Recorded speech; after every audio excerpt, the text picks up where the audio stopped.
ગુજરાતના એક નાના ગામમાં એક પરિવાર રહેતો હતો. ઘર સાદું પણ પ્રેમ ભરેલું. આ પરિવારની એક દીકરી હતી, કાવ્યા. હંમેશા હસતી, રમતી અને બધા માટે ખુશીનો કારણ.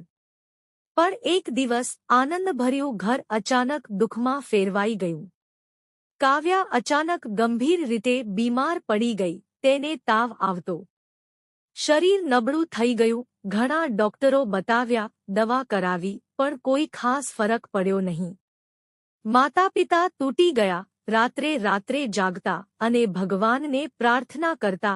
એક દિવસ ગામના એક વૃદ્ધે કહ્યું, તમે અમૃતબાપા પાસે જાઓ, તેમણે ઘણા લોકોની મદદ કરી છે.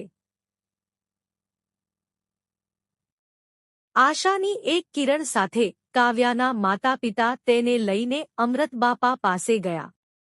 અમૃતબાપા શાંતિથી બેઠા હતા. તેમના હોઠ પર હંમેશાની જેમ એક જ શબ્દ, મેલડી. મેલડી. માતાએ રડતા રડતા કહ્યું, બાપા, મારી દીકરીને બચાવો. અમૃતબાપાએ કાવ્યાને જોયું અને આંખો બંધ કરી દીધી. થોડી ક્ષણ પછી તેઓ બોલ્યા, ડરશો નહીં, વિશ્વાસ રાખો. બાપાએ એક અનોખી વાત કહી, આજે આપણે કોઈ મૂર્તિ સામે નહીં, પણ ખાલી જગ્યા સામે પ્રાર્થના કરીશું. બધા થોડા આશ્ચર્યમાં પડી ગયા. પણ વિશ્વાસ રાખીને તેઓએ એવું જ કર્યું. રાત્રે ઘરમાં શાંતિ હતી. કાવ્યા પથારીમાં હતી. માતાપિતા અને અમૃતબાપા ખાલી જગ્યા સામે બેસીને પ્રાર્થના કરવા લાગ્યા. મેલડી માતા, કૃપા કરો. થોડી વારમાં એવું બન્યું કે બધાને આશ્ચર્ય થઈ ગયું. કાવ્યાની શ્વાસ ધીમે ધીમે નોર્મલ થવા લાગી. તેની આંખો ખુલી અને તે ધીમે અવાજમાં બોલી, માં. માતાપિતા ખુશીથી રડી પડ્યા. સવાર સુધીમાં કાવ્યા લગભગ સંપૂર્ણ સ્વસ્થ થઈ ગઈ. ગામમાં આ વાત આગ જેવી ફેલાઈ ગઈ. લોકો કહેવા લાગ્યા, આ તો ચમત્કાર છે. પરંતુ અમૃતબાપા હસ્યા અને કહ્યું, ચમત્કાર મેં નથી કર્યો.